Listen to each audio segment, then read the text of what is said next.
Welcome to Psych Talk for primary care providers, where our esteemed faculty members will provide you with invaluable insights to seamlessly integrate into your daily practice. In part one of this two-part episode, Dr. Lin Lu gives us some advice about how to manage ADHD in children. Good morning. I'm Dr. Lin Lu. I am a pediatric adolescent psychiatrist. And today I want to introduce coin theory and its application in ADHD with you. Now, what is coin theory? Okay, and basically it's about there is potential strength in every perceived weakness. Okay, it's almost like the head and tail of the same coins. When you look at one side, it might at a particular time and point, it's perceived as the weakness. But when it's time and place and look at the other side, it could be potential strength and different ability. Now let's go ahead and do the treasure hunt of few coins in ADHD.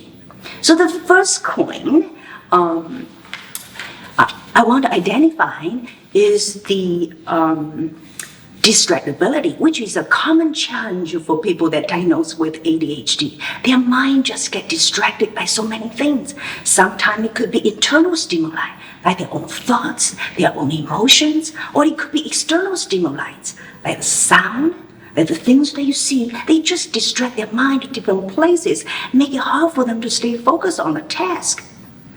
It may perceive as the disadvantage, but at times, do you see exactly this way of cognitive thinking? It has its own strength because this is divergent thinking. The mind has the ability to think in so many different directions, give that potential to generate very original creative thoughts. So this is the first coin. Now second coin, inattention, particularly inattention of things that's of little interest for ADHD brain. It's so hard for the brain.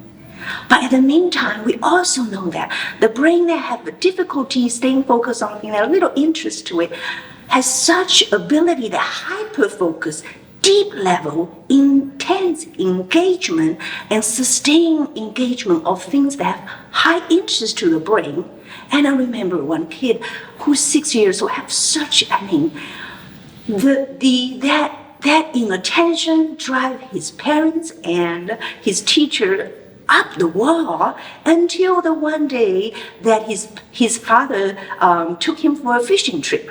And they were amazed. This little 6 years old was the one who was able to hold that fishing pole and literally stood there for 2 hours. And can you imagine later this kid, if he wanted to start a fishing company, who could compete with him?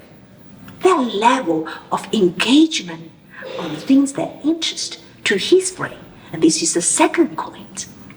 Now the third coin I want to call out is hyperactivity and restlessness we observe in the kids that have ADHD. Oh, how much headache, that energy, oh, that emotion, restlessness, give that headache to parents and teachers.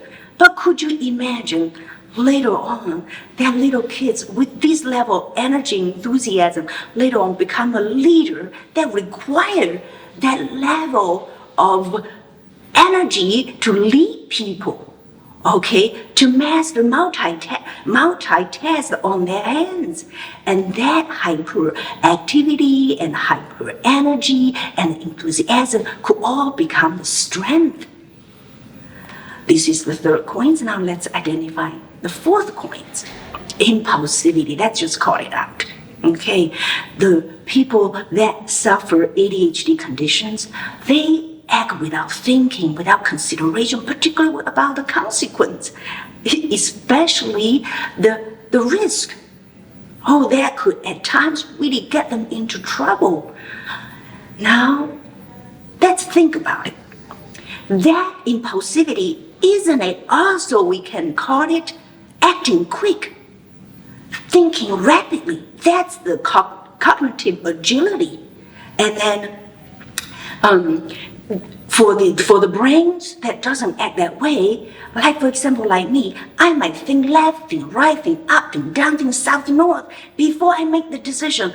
But in this rapid moving situation, there are times it really needed the brain can act so quick to seize the opportunity, to make that tough decision without overthinking about the risk. And that is such a strength, potential strength. So, hopefully by now, as I go over these 4 coins in the ADHD, you get interested in these different coins in ADHD conditions. And you might be wondering, is this coin theory only applied to ADHD? And I think that based on my experience working in the mental health fields, and also I am leading the medical students. By the way, I am a teaching faculty at Chicago Medical School. I'm leading my students who's working with me doing a similar treasure hunts for other mental health conditions. For example, social anxiety disorder, bipolar disorder, major depression. And then we are also identifying many coins.